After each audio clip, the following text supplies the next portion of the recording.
how to turn off sounds on Facebook app.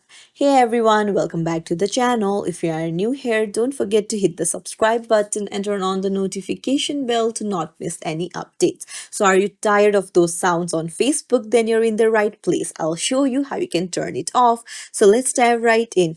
Open up a Facebook app and then go to the menu icon on the bottom right corner of the screen and then scroll down, go to settings and privacy, tap on settings again. Now scroll down until you find the media option. So search for media.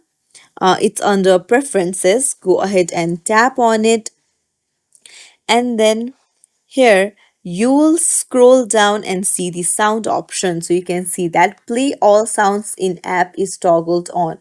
So you can just turn it off, and then you can even turn off other options if you want to, and this will help turn off the sounds on your Facebook app. If you found this tutorial helpful, don't forget to like and subscribe to our channel for more tips and tricks. Thank you for watching.